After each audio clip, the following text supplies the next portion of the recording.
सन 1995 की बात है। भारत के एक छोटे क्षेत्र में पालमपुर नाव का एक गांव स्थित था। यह कहानी है इसी गांव के दो परिवारों की। पिताजी, मैं स्कूल जा रहा हूँ। ठीक है बेटा, खूब मन लगाकर पढ़ाई करना, एक दिन तुम्हें इसका अच्छा फल मिलेगा। जी पिताजी। इस बार मैं परीक्षा में अव्वल आकर ही दिखाऊंगा।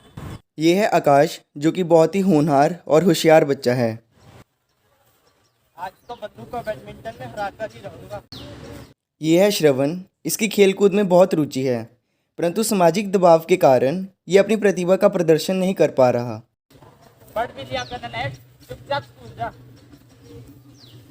श्रवण और आकाश विद्यालय जाते हैं। शाबाश आकाश, तुम हमेशा की तरह कक्षा में अव्वल आए हो। और श्रवण, तुम और बेहतर कर सकते हो। पीटी पीरियड की घंटी बजती है।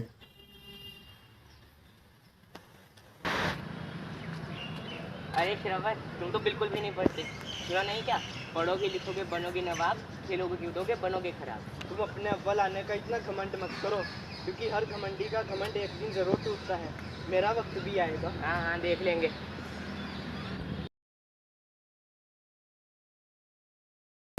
इसके बाद दोनों अपने घर चले जाते हैं।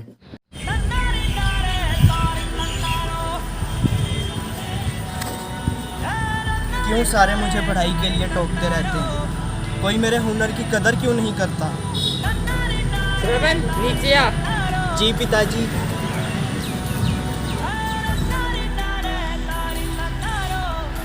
ये देखने लायक।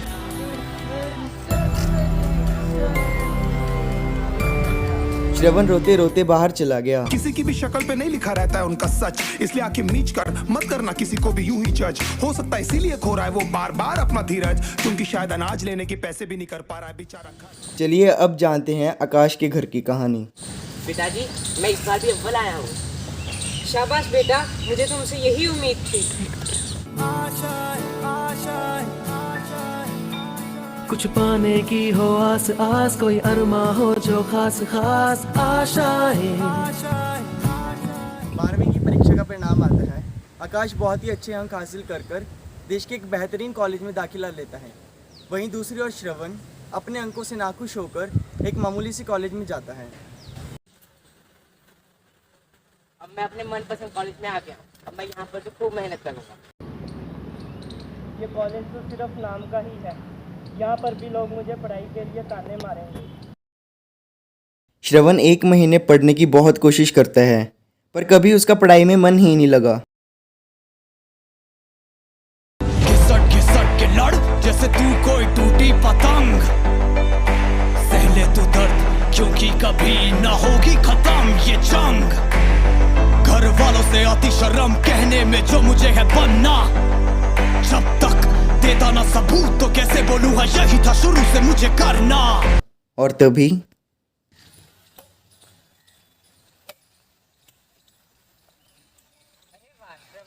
तुम तो बहुत अच्छा बैडमिंटन खेलते हो।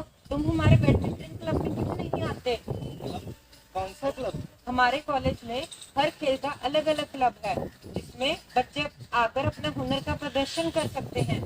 क्या ऐसा भी होता है? क्या मैं भी इस क्लब में आ सकता हूँ? हाँ बिल्कुल, बस कल सुबह 9 बजे बैडमिंटन कोर्ट में आ जाना। ठीक है भैया। हम किसके पास जा रहे हैं? आज मैं तुम्हें अपने क्लब के लीडर हर्ष के पास लेके जा रहा हूँ। हर्ष भैया, तुम्हें मेहनत करने की ज़रूरत है। अरे रोहित, ये किसको ले आए तुम? भैया मैं इससे कल मिला था, ये बहुत ही होनहार खिलाड़ी है। तुम्हारा नाम क्या है छोटू? भैया श्रवण।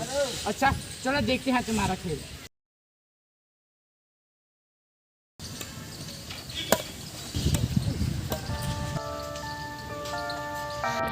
बस तुम्हें इतना ही दम था, निकल गई हवा।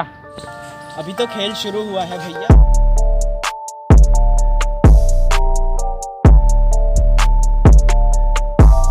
रोहित तो तुम्हारे बारे में बिल्कुल सही ही कह रहा था।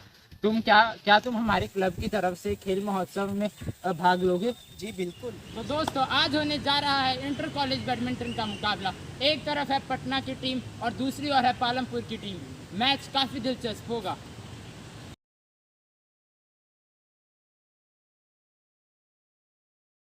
मैच खत्म होने पर एक अनजान आदमी आता है और श्रवण से कुछ कहता है। अरे श्रवण, मैंने तुम्हारा खेल देखा और बहुत ही प्रभावित हुआ हूँ। मैं भारत की बैडमिंटन टीम का कोच हूँ। क्या तुम भारत के लिए ओलंपिक में खेलना चाहो?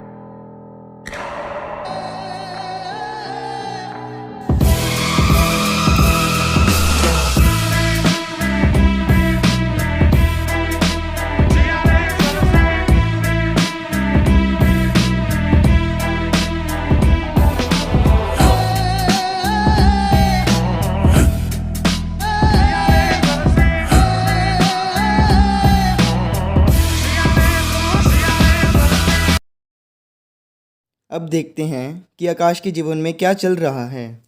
होशियार होने के कारण आकाश के बहुत सारे मित्र बन जाते हैं। आकाश, इस प्रश्न का हल कैसे निकलेगा? अरे यार ये तो बहुत ही आसान है, मैं बताता हूँ। ठीक ठीक है। ठीक है। और क्या तुमने डिबेट कंपटीशन में भाग लिया है? नहीं, उसमें क्या खास है? अरे यार, तुम तो इतने होशियार हो, जरूर भाग लेना। प्रथम आओगे इसमें तो। अच्छा ठीक है, मैं सोचूंगा बाद में इसके बारे में। ठीक।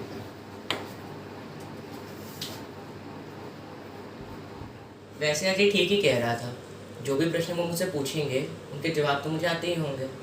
चलो भाग ले ही लेता हूँ। आकाश, तुम इस पर क्या कहना चाहोगे? मैं ये कहूँगा कि मैं इस पर आज की प्रतियोगिता के विजेता हैं मानव। आकाश, मैं तुमसे यही कहना चाहूंगा कि तुमने आज बिल्कुल अच्छा नहीं प्रदर्शन किया। तुम्हें सुधार की जरूरत है। कैसे हो सकता है? मैं मानव से हार नहीं सकता। उसके तो हमेशा कॉलेज में मुझसे कम लोग आते हैं, फिर आज वो मुझे कैसे हरा सकता है? आज तो पूरे कॉलेज में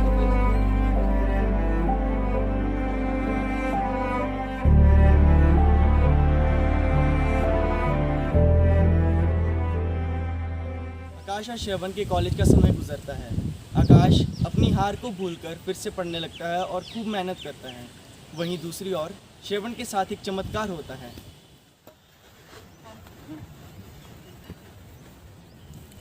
वाह श्रवण, मैं जानता था तुम बहुत अच्छा खेलते हो।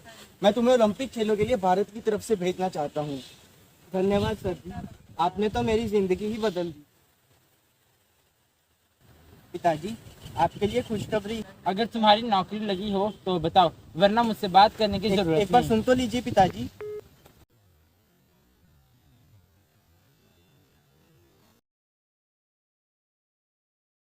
दोनों के कॉलेज का सफर समाप्त हो जाता है।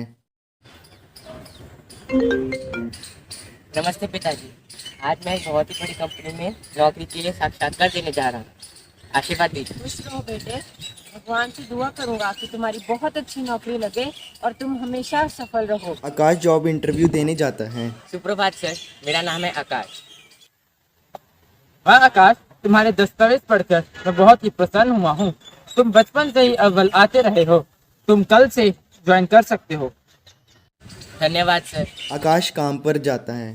आओ आकाश, मैं तुम्हारा ही इंतजार कर रहा था। तुम्हारे हुनर को पहचानते हुए हमारी कंपनी तुम्हें एक बहुत ही बड़ा कार्य सौंप रही है। हम तुम्हें एक बहुत ही बड़ी कंपनी के क्लाइंट के साथ मीटिंग करने के लिए अमरनाथ ऑडिटोरियम में भेज रहे हैं। सर,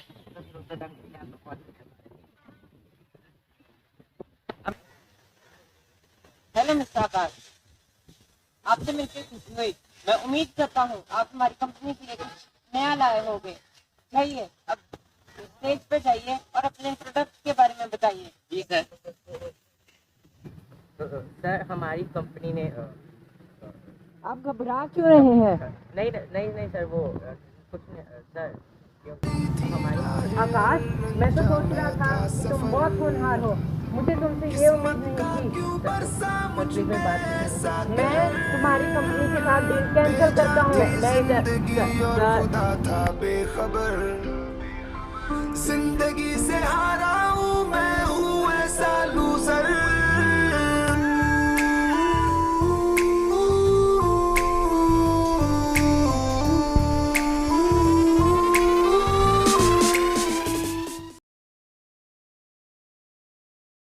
आकाश को बहुत तेज़ झटका लगता है।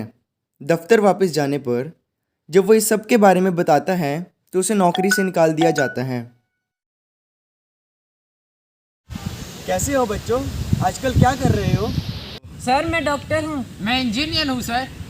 श्रवण, तुम क्या कर रहे हो? इसने तो कुछ भी नहीं किया होगा। सर मैं अगले हफ्ते ओलंपिक खेलों में भारत की ओर से भाग लेने जा रहा हूँ। अरे वाह बेटे। ओ बेटा मौज कर दी। वाह श्रवण, ये तो बहुत ही बढ़िया बात है। हम सब तुम्हारे लिए दुआ करेंगे। नहीं, ऐसा नहीं हो सकता। ये झूठ बोल रहा है। ये तो बचपन में हमेशा फेल हुआ करता था।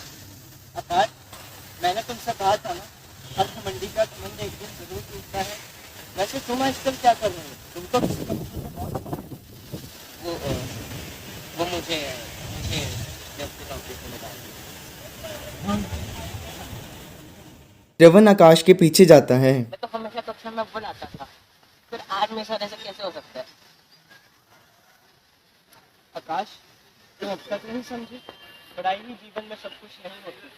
मैं पढ़ता नहीं था, लेकिन मेरे पास दूसरा हुनर था। तुमने अपनी पूरी जिंदगी सिर्फ पढ़ाई की है, परंतु जिंदगी की निष्कर्ष चीजें तुम ना सीख पाए। धन्यवाद श्रवण, तुमने तो मेरी आंखें खोल दी। मेरा ना जाने आज तक तुमने कितने ताने मारे हो, फिर भी आज तुम्हें मेरा मार्गदर्शन किया। शुक्रिया दोस्त। कैसे है करना बस यही ना चाहते, पकड़ो मेरा हाथ, कूदो तुम ऊंचाई से, जाएंगे नीचे नहीं और भी ऊंचाई पे, जहाँ पे जीत की पुकार भी सुनाई दे, इस बात की मेरी पूरी जिंदगी गवाही दे। आकाश की आंखें खुलती हैं और वो अपना घमंड त्याग कर मेहनत करने लगता है और अपनी बोलचाल आदि जैसी चीज़ों को सुधार कर अच्छी नौकरी प्राप्त करता है। तो आज होने जा रहा है ओलंपिक के बैडमिंटन का फाइनल। एक तरफ है भारत के श्रवण और दूसरी तरफ है जर्मनी के पीटर ग्रैड। बहुत ही रोमांचक मैच होने वाला है। देखते हैं कौन से देश के पास सुनहरा पदक जाता है। और ये श्रवण की जीत के साथ भारत को मिलता है सुनहरा पदक। पिताजी, मेरी बात तो सुन लीजिए। बेटा, कुछ बोलने की ज़रूरत नहीं है। मैं तुम्हारे बारे में सब कुछ जान चुका हूँ। मुझे माफ़ कर दो, मैंने तुम्हारे हुनर के बारे में कभी कदर नहीं की। मैं तुम्हें हमेशा पढ़ाई के लिए डांटता रहता था। कोई बात नहीं पिताजी, आपने भी तो मेरा भला ही सोचा था, लेकिन अब मैं पूरी दुनिया में आपका नाम रोशन करूँगा। दिल में जो छुपते थे रहते थे दुबके से गाने लगे, पलकों की खिड़की पे अरमा वो चुपके से आने लगे, पारों को हवा दे